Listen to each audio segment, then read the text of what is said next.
भारतातले सर्वसाधारण जे प्रदर्शन असतात ते फक्त असे प्रत्येक कंपन्यांच्या प्रॉडक्ट फक्त त्यांचं डिस्प्ले असतात आणि एवढ्याने आता शेतकऱ्यांना पुरेसं नसतं. म्हणून 10 वर्षापासून या संस्थेने असा विचार केला की आपण लाईव्ह डेमॉन्स्ट्रेशन आपण इथं सुरू करू, की जे मी परदेशात अमेरिकेत असताना लाईव्ह डेमॉन्स्ट्रेशनचं प्रदर्शन त्यावेळी पाहिलं होतं आणि आपल्या इथल्या शेतकऱ्यांना त्याचा उपयोग व्हावा म्हणून आपण त्या संकल्पना ती धरून आपण इथं हे प्रदर्शन सुरू केलेलं आहे. यंदाचं हे 10वं वर्ष आहे आणि याचं उद्घाटन म्हणजे प्रदर्शन चालू होणार आहे शेतकऱ्यांसाठी ते 16 ते 20 जानेवारी, परंतु त्याच्या एक दिवस आधी म्हणजे 15 तारखेला आपलं या प्रदर्शनाचं आपण उद्घाटन करून घेणार आहे, औपचारिक उद्घाटन करून घेणार आहे. फक्त मुंबईत काही कार्यक्रम असल्यामुळे कदाचित ते सकाळी का संध्याकाळी हे आपल्याला ऐनवेळी समजेल. तो त्यांचा कार्यक्रम झाल्यानंतर हे सर्व उद्घाटन करणारे सर्वजण इथे येतील. त्यात आपण शरद पवार साहेबांच्या अध्यक्षतेखाली हा कार्यक्रम घेणार आहोत. याला प्रमुख उपस्थिती आपल्या महाराष्ट्र राज्याचे उपमुख्यमंत्री असतील, यानंतर या राज्याचे कृषी मंत्री असतील, त्यानंतर पशुसंवर्धन मंत्री असतील आणि बारामतीत क्रीडा संकुलाचं मला वाटतं उद्घाटन आहे आणि त्यामुळे आम्ही क्रीडा मंत्र्यांना सुद्धा इथं आमंत्रित केलेलं आहे. आणि हे उद्घाटन 15 तारखेला झाल्यानंतर 16 तारखेपासून सकाळी सर्व शेतकऱ्यांसाठी, राज्यातील बाहेरून येणाऱ्या सर्व शेतकऱ्यांसाठी हे प्रदर्शन खुलं असेल. आत्तापर्यंत आम्ही वेगवेगळ्या कंपन्यांचे प्रॉडक्ट असतील किंवा नवीन काही टेक्नॉलॉजी असेल ती आपण शेतकऱ्यांना दाखवत आलेलो आहे आणि गेल्या 10 वर्ष या कृषी प्रदर्शनासाठी उत्स्फूर्त शेतकऱ्यांचा प्रतिसाद मिळत आलेला आहे. आता जग बदलत चाललेलं आहे. नेहमी ही संस्था कायम नवीन काय टेक्नॉलॉजी काय असतील त्या सतत शेतकऱ्यांना दाखवत आलेली आहे. म्हणजे अगदी त्यावेळच्या पूर्वी आप्पासाहेब पवारांनी त्यावेळी क्रॉसब्रीड गाई असतील किंवा ड्रीप इरिगेशन असेल किंवा ज्या काही नवीन टेक्नॉलॉजी नंतर मधल्या काळात आपण centre of excellence for vegetables आणि डेअरीच्या संदर्भातलं आपण शेतकऱ्यांना दाखवलेलं आहे. यावेळी मात्र एकंदरीत जग जे कृत्रिम बुद्धिमत्तेच्या संकल्पनेने जे आता बदलणार आहे, खूप मोठ्या प्रमाणात जगात त्या बाबतीत संशोधन चाललेलं आहे. त्यातले काही मला वाटतं प्रॅक्टिकल याच्यात सुद्धा ह्या ए आय टेक्नॉलॉजी ती प्रॅक्टिकल स्वरूपात सुद्धा मोठ्या प्रमाणात वापरणं सुरू झालेलं आहे. आणि त्याच पद्धतीने या कृषी क्षेत्रात सुद्धा ही AI टेक्नॉलॉजी आता येऊ घातलेली आहे. यासाठी आमची सर्व टीम, प्रतापराव पवार आणि ऑक्सफोर्डचे गावकर साहेब असतील आणि मायक्रोसॉफ्ट या सगळ्यांच्या एकत्रित प्रयत्नांनी आपण जवळजवळ 1.5 ते 2 वर्ष इथे या संदर्भातले आपण प्रयोग सुरू केलेले आहेत आणि त्याला आता दृश्य स्वरूप इथं दिसायला लागलेलं आहे. आणि आपल्याला जास्ती करून ऊसाचं क्षेत्र मोठ्या प्रमाणात महाराष्ट्रात आहे आणि ऊसाच्या बाबतीत जी टेक्नॉलॉजी किंवा त्याची काही इन्फॉर्मेशन आहे ती आपल्याकडे जास्ती असल्यामुळे आपण ऊस पीक यावेळी घेतलेलं आहे. कदाचित पुढच्या वेळी आपल्याला वेगवेगळ्या पिकात सुद्धा आपल्याला यात जावं लागणार आहे आणि ह्या जगाच्या बरोबर आपल्याला इथं राहावं लागणार आहे. ह्या ज्या टेक्नॉलॉजीमुळे आपण आपण जे आहोत ती 120 टनाच्या दरम्यान आपल्याला ऊसाचं उत्पन्न मिळावं ही अपेक्षा आहे. आणि यासाठी म्हणून आपण जो प्रोजेक्ट सुरू केला आहे तो 1000 शेतकऱ्यांना आपण यात संपूर्ण सामावून घेतलेलं आहे महाराष्ट्रातल्या सगळ्या भागातून. या संस्थेमार्फत म्हणजे मूळ मायक्रोसॉफ्ट आणि ऑक्सफोर्ड हे 2 सोबत असतील आणि त्यांच्या सहकार्यातनं आपण शेतकऱ्यांच्या मॅपिंग असेल, न्यूट्रिएंट मॅनेजमेंट असेल किंवा रोपं पुरवणं असेल किंवा पिकाची हेल्थ असेल, यानंतर जी माती असतील ते मातीच्या संदर्भातली हेल्थ असेल, या संदर्भातलं हे सर्व आपण ह्या AIच्या मार्फत आपण बघतोय आणि आपण तसे प्लॉट सुरू केलेले आहेत आणि त्याचा मला वाटतं पुढच्या वर्षी शेतकऱ्यांच्या दारात हा रिझल्ट दिसेल. यंदा मात्र आपण इथं प्रात्यक्षिकासाठी आपण काही प्लॉट उपलब्ध केलेले आहेत आणि ते या प्रदर्शनात शेतकरी स्वतः येऊन बघतील. यानंतर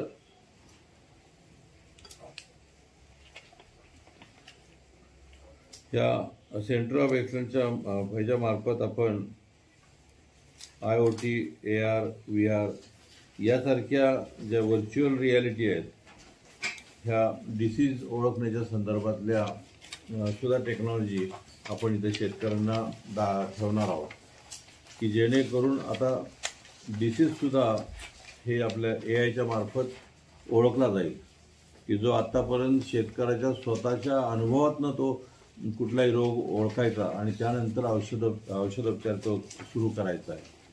आणि मला एक खात्री आहे की भविष्यात जे शेतकरी नेहमी म्हणतात की आम्हाला शेती परवडत नाही, एकदा या टेक्नॉलॉजीमुळे मोठ्या प्रमाणात त्याचं उत्पन्न वाढल्यानंतर आणि पाण्याच्या संदर्भात सुद्धा जग आता हळूहळू पाण्याच्या बाबतीत सुद्धा आपण खूप अडचणीत येणार आहोत आणि अशा वेळी कमी पाणी यात लागणार आहे.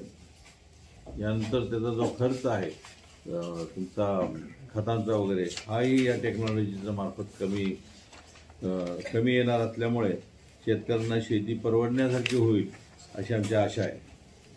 यानंतर आपण सर्व या परिसरातली फळझाडंसुद्धा आपण नवीन आणलेली आहेत, कारण खूप मोठ्या प्रमाणात आता जागतिक लेवलला म्हणजे भारत खरा फळफळाचा देश असला तरी खूप मोठ्या प्रमाणात बाहेरची फळं आपल्या देशात यायला लागलेली आहेत. त्यामुळे आता आपल्याला अवोकाडोसारखी फळं असतील, आता काही प्लम, पियर किंवा लिची किंवा ही फळं आपण इथं दाखवलेली आहेत, पण यापेक्षा मला असं वाटतं की अवोकाडो असेल, लिची असेल किंवा ही बाकीची जे फॅशन फ्रूट असेल, खजूर, ही जी पिकं आहेत, ही पिकं आपल्याला इथं घेता येतील आणि त्याचं प्रात्यक्षिक आपण इथं दाखवलेलं आहे. त्यानंतर कट फ्लॉवरच्या बाबतीत सुद्धा, फुलांच्या बाबतीत सुद्धा लोकांची मागणी खूप असते. यामुळे यंदा आपण जर्मनीच्या काही कंपन्या आणलेल्या आहेत की जे शोभिवंत जे कट फ्लॉवर आहेत त्याच्या वेगवेगळ्या ज्या व्हरायटी त्या इथं शेतकऱ्यांना आपण पाहण्यासाठी उपलब्ध करून देणार आहोत. यानंतर शेवंतीच्या 29 प्रकारची फुलशेती इथं आहे. वेगवेगळ्या व्हरायटीत, वेगवेगळ्या रंगीत आणि वेगवेगळे वाण इथं आपण दाखवलेले आहेत. यानंतर टॅमॅटो म्हणजे नुसतेच आपण हायब्रिड टॅमॅटो नाही ठेवलेले, कारण जे देशी टॉमॅटो आहेत की जे देशी टॅमॅटोसुद्धा शेतकऱ्यांना लावायला पाहिजेत आणि त्याचे प्रात्यक्षिकं आपण इथं 29 प्रकारचे टॅमॅटोच्या व्हरायटी आपण इथं ठेवलेले आहेत. त्यानंतर केळीच्या बाबतीत सुद्धा काही निळी केळी असतील, लाल केळी असतील किंवा ही प्रोसेसिंगसाठी इथं वेगवेगळी केळी लागतात तर तीसुद्धा आपण इथं उपलब्ध केलेली आहेत. यानंतर बाकीचे तर रेग्युलर आपण नेहमी दाखवतो की द्राक्ष असतील किंवा यावेळी द्राक्षसुद्धा आपण मुद्दाम ठेवलेली आहेत, कारण बरेचसे द्राक्ष बागायतदार म्हणायचे की द्राक्ष इथं तुम्ही द्राक्ष असेल, डाळिंब असेल, परंतु ह्या फळांच्या पिकाला 3-3 वर्ष लागत असल्यामुळे आम्ही ती आत्ता पण ठेवत नव्हतो, पण त्याची सुरुवातही आम्ही इथं केलेली आहे आणि त्यालासुद्धा AI टेक्नॉलॉजी आपण त्याचा जोड देण्याचा आपण प्रयत्न केलेला आहे. बाकी झुकिनी असेल, काळा कांदा असेल, चिया असेल, कर्टोली असेल, शुगर बीट असेल, या बाबतीत सुद्धा आपण थायलंडचा पेरू असेल, हे सुद्धा इथं प्रात्यक्षिक आपण केलेलं आहे. यानंतर काही शेतकरी असे विदर्भातले असतात ते म्हणतात आम्हाला जिरायत शेतीचं सुद्धा तुम्ही इथं प्रात्यक्षिकं दाखवायला पाहिजे. म्हणून आपण शेवटच्या भागात आपण ही जी इतर पिकं आहेत, ज्वारी असेल किंवा आंतरपिकं असतील, कारण आता आपल्या पंतप्रधानांनी मागे त्यांचा आवडता हे होता शब्द की बाबा डबलिंग इन्कम, तर यासाठी मला असं वैयक्तिक वाटतं की नुसतं डबलिंग इन्कम म्हणून डबल होणार नाही, आपल्याला मधली जी स्पेस आहे 2 पिकांच्या मधली की जी पूर्वी पण आपण करत होतो की ज्वारीबरोबर आपण वेगवेगळी पिकं घ्यायचो किंवा काही वेळा तुरीबरोबर बाजरी पण घ्यायचो. तर अशा प्रकारचे इंटरक्रॉपिंग सिस्टीम आपण मोठ्या प्रमाणात केली पाहिजे आणि त्याचा उपयोग आपण अलीकडचा शेतकरी हा विसरला आहे. तर त्याची सुद्धा आपण प्रात्यक्षिकं मोठ्या प्रमाणात जिरायत शेतीसाठी केलेली. मग त्यात नवीन तुर्की बाजरी असेल, चिया म्हणून हा एक प्रकार आहे की जो शहरातले खूप मोठ्या प्रमाणात आपले ग्राहक वापरत आहेत आणि गेल्या वर्षी खूप मोठ्या प्रमाणात त्याला डिमांड होतं आणि त्यामुळे तो एक आपण वाण इथं ठेवलेला आहे. यानंतर मराठवाड्यात आणि काही पश्चिम महाराष्ट्रात सुद्धा कापसाच्या बाबतीत नवीन तंत्रज्ञान त्यांना हवं असतं. यावेळी आपण नुसता कापूस ठेवलेला नाही आणि मजुरांच्या टंचाईमुळे कापूससुद्धा खूप वेचणीचं काम खूप क्लिष्ट झालेलं आहे. त्यामुळे आपण तो कापूस वेचणारं मशीन हे प्रात्यक्षिक आपण ठेवून त्याचं प्रात्यक्षिक आपण इथं दाखवणार आहे. यानंतर सगळ्यात आता पूर्वी आपण श्रीमंत लोक जे खात होते म्हणजे गहू असेल किंवा तांदूळ असेल तो पूर्वी श्रीमंत लोक खात होते. आता गरीब लोक गहू आणि तांदूळ खायला लागलेत आणि श्रीमंत लोक म्हणजे त्याला आपण पूर्वी भरड धान्य म्हणायचो ती खायला लागलेली की जी पूर्वी गरीब वर्ग हा खात होता किंवा शेतकरी वर्ग खात होता. खूप मोठ्या प्रमाणात आपला महाराष्ट्रात सुद्धा भरड धान्य होती आणि ती आता विसरत चाललेली. आणि ही जी धान्य आहेत या धान्यातली काही त्याला पॉझिटिव्ह मिलेट म्हणतात, त्याच्यापासून आपण बरेचसे रोग सुद्धा आपण दुरुस्त करू शकतो आणि हे पॉझिटिव्ह मिलेट आपण दाखवलेले. त्यानंतर ज्वारी बाजरी तर ही रितसर हे मिलेट आहेतच, परंतु त्याच्या आपण इथं जो गेल्या वर्षापासून प्रोजेक्ट सुरू केला की त्याचा भरडण्यापासून ते त्याच्या शेवटचा जो गट आहे त्याच्यापासून बिस्किट असेल किंवा प्रोसेसिंग जे असेल ते सर्व करण्याच्या मशिनरी आपण इथं आणलेल्या आहेत की जेणेकरून शेतकऱ्याला त्याचा वापर करून घेता येईल. किंवा त्यांनी स्वतः जर काही राळे त्यांनी तयार केले तर राळे भरडणार कुठे तर त्याची व्यवस्था इथं केलेली आहे. त्याच्या पुढचा प्रॉडक्ट त्याला करायचा असेल तर ती पण आपण व्यवस्था केलेली आहे. त्यामुळे भविष्य जे आहे ते भरड धान्याचं आहे. आता ते प्रत्येक वेळी आपण संस्थेने पुढं भविष्यात काय होणार आहे त्याचा नेहमी विचार केला आहे आणि त्या पद्धतीने आपण भरड धान्यासाठी इथं प्रात्यक्षिके केलेली आहेत. म्हणजे पिकं पण काही प्रमाणात दाखवलेली आहेत आणि त्यापेक्षा जे प्रॉडक्ट आपण दाखवण्याचा आपण प्रयत्न केलेला आहे. इतर काही जे आहेत भोपळा असेल, शेवगा असेल, काकडी असेल हे तर आपलं नेहमीप्रमाणे मांडव किंवा मांडवाच्या पद्धती या पद्धतीने आपण ते मांडव दाखवलेले आहेत. यानंतर मुख्य म्हणजे आपल्याला वेगवेगळ्या देशातले असतील की बाबा ते नेदरलँड असेल, चीन, America, Israel, Brazil, Spain, Italy, Germany, Africa, France, Thailand, Korea, Japan आणि इंग्लंड, UK, मेक्सिको किंवा ह्या सर्व ऑस्ट्रेलियापासून ह्या सगळ्या देशांची AI सेन्सर असतील किंवा रोबोटिक तंत्रज्ञान असेल, बियाणे असतील, खतं असतील, औषधं असतील किंवा मशिनरी असतील, पॉली हाऊस असेल, हे सर्व प्रकारचे वेगवेगळे तंत्रज्ञान आणि स्मार्ट टूल्स पाहण्याची आपण इथं आम्ही संधी तो उपलब्ध करून शेतकऱ्यांना दिलेली आहे. आणि मला असं वाटतं की हे आता नवीन तंत्रज्ञान आणि प्रात्यक्षिकं ही सर्व शेतकऱ्यांनी इथं पाहायला यावं आणि त्याचा उपयोग त्यांनी जी आता शेतीला मरगळ आलेली आहे त्या शेतीतल्या मरगळीसाठी आपण त्याचा नक्की तंत्रज्ञानाचा उपयोग करून घ्यावा आणि इथून पुढं सुद्धा नुसत्या प्रदर्शनात पाहून 4-5 दिवसात प्रदर्शन पाहून निघून जाऊ नये. त्यासाठी या KVK बरोबर या संस्थेबरोबर कनेक्टिव्हिटी त्यांची राहावी आणि आपण आपल्या शेतीत काय ते चांगलं करता येईल त्यासाठी सतत सहकार्य करणं हे आमचं काम असेल आणि शेतकऱ्यांना मार्गदर्शन करणं हेही आम्ही गेली जवळजवळ 50 वर्ष आम्ही काम करतोय या संस्थेच्या मार्फत. तर तसंच शेतकऱ्यांची कनेक्टिव्हिटी आपण बघून पुढं शेतीत चांगले दिवस कसे आणता येतील यासाठी म्हणून आपण हे कृषी प्रदर्शन आपण आयोजित केलेलं आहे. त्याचं 15 तारखेला औपचारिक उद्घाटन होईल आणि 16 तारखेपासून सर्व शेतकऱ्यांना हे खुलं होईल. दादा आपण गेली 10 वर्ष आता 10 वर्ष आहे तर माझा एक प्रश्न असा आहे की आपण एखादा जर प्रश्न सरकारला केला तर सरकार त्याची दखल घेईल, परंतु आतापर्यंत शेतकरी पाठीमागच राहिलाय.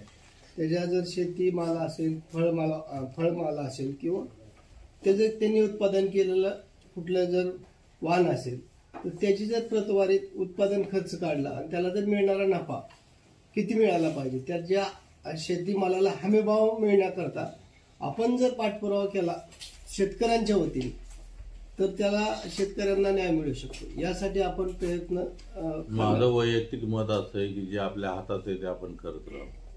हमीभाव मिळावा न मिळावा किंवा सरकार कुठली, हे एक्स असेल वाय असेल कुठलंही सरकार असेल ते आलं, जी लोकसंख्या शहरात जी वाढत चाललेली त्यामुळे शहरी लोकांना आणि आपण ग्रामीण भागातल्या सुद्धा लोकांना त्यांना स्वस्त माल पाहिजे आणि ह्या सगळ्या कात्रीत सरकार सापडत असतं.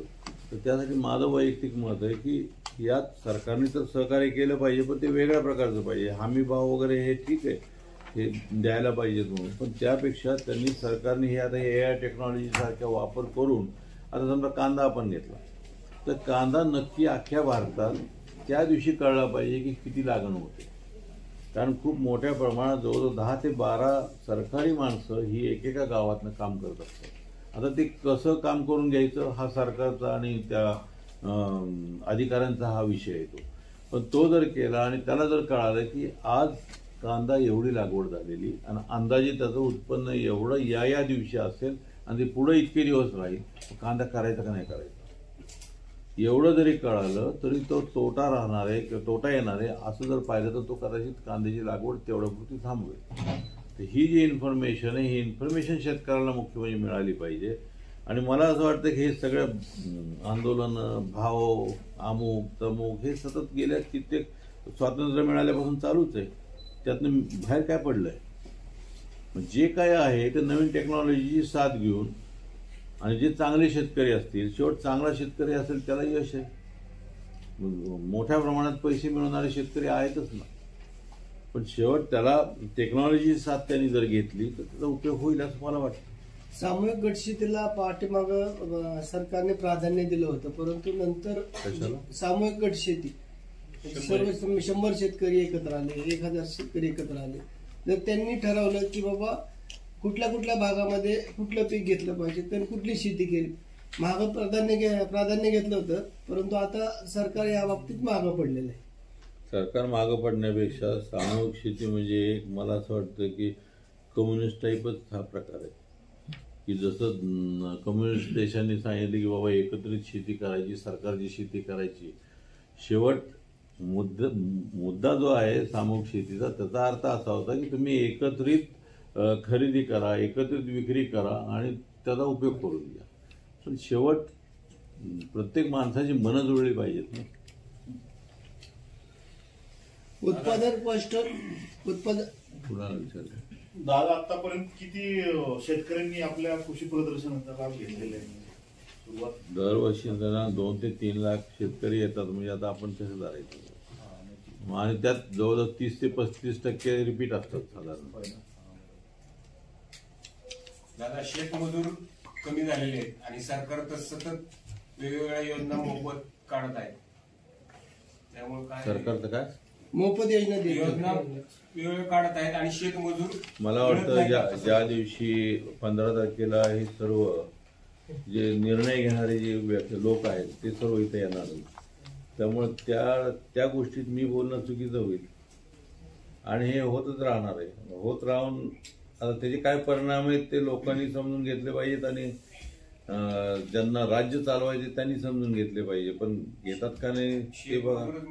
आणि मला असं वाटतं की खरं तर तुमच्या हातात खरी लोकशाही आहे. आता त्याचा वापर किती तुम्ही करता मला माहित नाही. दादा, पारंपरिक शेती आणि अत्याधुनिक शेती, पारंपरिक शेतकरी गेली अनेक वर्ष झालं शेती करतो, परंतु तोट्यात जातो, क्वचित वेळा तो फायदा देतो. या दोन्हीचा मिलाप कसा घालायचा असं तुम्हाला वाटतं? आणि आर्टिफिशियल इंटेलिजन्स मधून शेती केल्यानं किती साधारणतः शेतकऱ्याला फायदा होईल, उत्पन्न किती वाढेल? हा विषय खूप मोठा आहे. थोडक्यात मी एवढंच सांगतो की जेव्हा शेती तुम्ही जी पारंपरिक मानता तेव्हा लोकांच्या गरजा कमी होत्या आणि त्यावेळी सर्वसाधारण जो शिकलेला असायचा तो नोकरीला जायचा, दुसरा असेल तो मध्यम नोकरीला जायचा आणि ज्याला काही जो शिक्षण नाही, ज्याला काही येत नाही त्याला शेतीत घालायची एक पद्धत होती मधल्या 60-70 सालाच्या दरम्यान. म्हणजे अडाणी माणूस तिथं शेतीत घातला जायचा किंवा त्यावेळेचे जे काही स्किल असतील नांगरटीचे ह्याची त्याची तर ते स्किल आता पुरणार नाहीत. मला असं वाटतं ज्याला शेती करायची ना त्याला केमिस्ट्री कळली पाहिजे. म्हणजे त्याला काय फर्टिलायझर घालायचं ते कळेल, त्याला बाहेर तुमची मायक्रोबायोलॉजी कळायला पाहिजे, म्हणजे नक्की जीवाणूखत म्हणजे काय त्याला कळेल. म्हणजे हे सगळं जे आहे, म्हणजे हुशार शेतकरी असेल तरच शेती करेल, तरच तो टिकेल असं मला वाटतं, किंवा त्यांनी समजून घेतलं पाहिजे. आम्ही बघितलं काही अडाणी शेतकरी समजून घेतात. तासगावमध्ये सुद्धा जेव्हा जवळ 60 सालाच्या दरम्यान द्राक्ष त्यांना माहीत नव्हतं, त्यांनी विंकलरचं पुस्तक आणून ते ट्रान्सलेट केलं आणि ते पुस्तक ट्रान्सलेट करून कात्र्या तयार केल्या. किंवा मग आता त्याला तेवढी भूक पाहिजे आणि समजून घ्यायची प्रवृत्ती पाहिजे, मग यश येतं. आणि मला असं वाटतं तुम्ही फलटण भागातले तुम्ही जाऊन आता आपल्याला सहकार्य करतात ते गिरवीचे काही शेतकरी, ते बघा तुम्ही, ते शिकलेले नाहीत परंतु उत्तमपैकी पैसे मिळवतात, आपले कदम म्हणून नाही. गेल्या वर्षी एआयचा प्रयोग केला होता आपण, पूर्ण झालं नव्हतं. गेल्या वर्षीपासून आपण सुरुवात करतोय आणि त्याचे रिझल्ट आता दिसतात. अजून शेतकऱ्यांचे रिझल्ट हे आता पुढच्या मला वाटतं 12 महिन्यांनी दिसायला लागतील. एआयचा वापर त्या शेतकऱ्यांनी बऱ्यापैकी केला का? म्हणजे ते दिलेलं आपण 1000 शेतकऱ्यांकडे दिलेलं आहे. ऊसाचं नवीन वाण येणार म्हणले होते पवार साहेब, ते वाण आपण इथं लावलंय का? कारण 9 का 10 महिने त्याची ऊसाची काहीतरी वाढ होती. 27 ते 35 कांड्या ऊसाला येतात असे साहेब म्हणले, परंतु त्याची 2 वर्ष अजून. माझं वैयक्तिक असं म्हणणं आहे की ह्याच्यावर सुद्धा संशोधन खूप व्हायला पाहिजे. कारण आपण एआय जरी म्हटलं तर त्याला स्वतःचा असा मेंदू नाहीये. मेंदू म्हणजे विचार करायची त्याला पद्धत नाहीये. त्याला आपण जो डेटा घालू त्याच्यावर ते चालतो आणि मग त्याच्यावर तो सांगतो, मार्गदर्शन करतो आपल्याला की आता हे गरजेचं आहे, हे गरजेचं आहे. म्हणजे त्याला डेटा आपण देणं, म्हणजे मागचे आपले अनुभव एकत्रित संकलित करून आपण त्या एआय टेक्नॉलॉजीत घालणं हे सगळ्यात मोठं आहे. आणि मग तो टॅली करून तो बघेल आणि मग तो आपल्याला सांगेल. आणि यात सुद्धा आता ज्या व्हरायटी आहेत प्रचलित की ज्या आपण रेग्युलर पाण्याने सोडतो त्याला एखादे रिझल्ट असतील, तर कदाचित काही व्हरायटी आपल्या बाजूला पडलेल्या असतील, त्या सुद्धा आपल्याला शोधून त्याचा प्रयोग केले पाहिजे की एआय मध्ये ती व्हरायटी एखाद्या वेळेस दुप्पट उत्पन्न देईल. पण ते बघायला लागेल आपल्याला. कारण शेवट ह्या एआय मध्ये असं आहे की तो एकदम असा एसी मध्ये असल्यासारखा घटक झाल्यासारखं आहे. म्हणजे त्याला प्रत्येक गोष्ट, त्याला भूक लागली लगेच पाणी मिळणार, त्याला अमकं हे पाहिजे की लगेच त्याला ते मिळणार आणि ह्याच्यामुळे तो रिझल्ट उत्तम देणार. ऊसाबरोबर कुठल्या पिकांसाठी सगळ्याला जगात सगळ्याला करावं लागेल. माणसात तर सगळ्याच बाजून प्राणी, मला तर वाटतं अख्खं जग व्यापणार आहे. आणि पुढं चांगलं का वाईट होईल मला माहित नाही, पण शेतीच्या बाबतीत चांगलं होईल.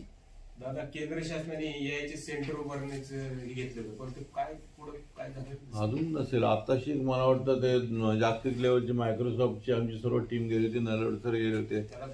तरी तुम्ही याच्यावर ऐकलं असेल ना 1-4 दिवसापूर्वी की त्यांनी आपलं बारामतीचं कौतुक केलं. ते मोठे मोठे लोक आताशी तिथं यायला लागले, अप्रोच व्हायला लागले. पण त्यानंतर ही गव्हर्नमेंट पॉलिसी करणार, त्यानंतर मग त्यांचा स्कीम करणार. परंतु आता यात सरकार पडल्यानंतर खरं तर सरकारने सगळं काम करू नये. ज्या कुठल्या चांगल्या इन्स्टिट्यूट असतील त्यांच्या ताब्यात हे दिलं पाहिजे आणि ते करतात का नाही हे सरकारने बघावं. 2700 काय कोटी त्याला मंजुरी केली मला माहित दिली होती. बजेटमध्ये तरतूद आहे त्याची, तरतूद असेल पण ती अजून पुढं काही त्यांनी वापरली नसेल किंवा त्यांना इतर असे अचानक आगंतुक खर्च दुसऱ्या ठिकाणी वाढले असतील, महाराष्ट्रात जसे वाढलेले. ग्लोबल वॉर्मिंगमुळे शेतकऱ्यांना जे ऋतूत बदल झालेले, जे याचा शेतकऱ्यांनी वापर केला तर त्याला कधी कळू शकते किंवा उद्या. आता असं म्हटलं जातं या ग्लोबल वॉर्मिंगमध्ये की वर्षभर कदाचित आपल्या देशापुरतं बोलतो मी, बाहेर नाही. दुसऱ्या देशात कदाचित दुष्काळ पडतील मला माहिती, पण वर्षभर पाऊस पडेल किंवा वर्षभर गारा किंवा या बाबतीत सुरू होईल. मग त्यावेळी जे आपले पारंपरिक आपण खरीप रब्बी जे गेलो शेकडो हजारो वर्ष आपली एक सिस्टीम बसली, खरीपला हे करायचं, रब्बीला ही पिकं करायची, हे कदाचित जाईल. किंवा द्राक्ष सुद्धा आपण बरोबर अशा वेळी करायचो की त्यावेळी पाऊस पडणार नाही, त्यामुळे द्राक्ष आपल्याला विक्रीला आपली जायची, तर कदाचित त्याच वेळी पाऊस पडतील. म्हणजे अशी द्राक्ष आपल्याला लागतील की जी क्रॅक होणार नाही, जी पावसात दम धरतील. म्हणजे शेवट ह्या सगळ्या हवामानाबरोबर आपल्याला सगळ्यांना बदलावं लागणार आहे. शेतकऱ्यांना बदलावं लागेल, व्हरायटी बदलावं लागतील, जमीन बदलावं लागेल, मार्केटिंग बदलावं लागेल, सगळंच बदलावं लागेल. म्हणजे याच्या आधारित आपल्या ऋतू ओळखते म्हणजे आता AI मध्ये आता आपल्या इथं सुद्धा त्यांनी लगेच मध्ये उसाला तांबूस हे पडलं होतं, कीड पडली होती. त्यांनी लगेच सांगितले की इथं काहीतरी स्ट्रेस आलेला आहे उसाला आणि तुम्ही पाहून घ्या. मग आपण ते ड्रोनद्वारे वरनं बघितलं तर त्या एका कोपऱ्यात ती कीड सुरू झाली होती. ती बरोबर तेवढ्यापुरती आपण औषध मारले. पंतप्रधान पीक विमा योजनेची माहिती AI देतो ना. पंतप्रधान पीक विमा योजनेची माहिती AI देतो. आता त्याच्यासाठी राज्य सरकारनं प्रस्ताव घेऊन त्याचं चाचपणी चाललं. AI काय पण देईल. म्हणून आता मला माहित नाही, आमचं नातवंड सुद्धा ते AI बरोबर बोलत बसतात. बाबा काहीतरी मला कळत नाही ते काहीतरी आहे ते बोलत बसतात आणि ते उत्तर देतात. तुम्ही जे काही फीड करणार आहे ते आहे. शेवट आज त्याला बुद्धिमत्ता आली नाही, पण भविष्यात आणखीन काहीतरी होईल आणि स्वतःच बुद्धिमत्ता झाल्यानंतर मग ते जगाचं काय होईल ते बघा.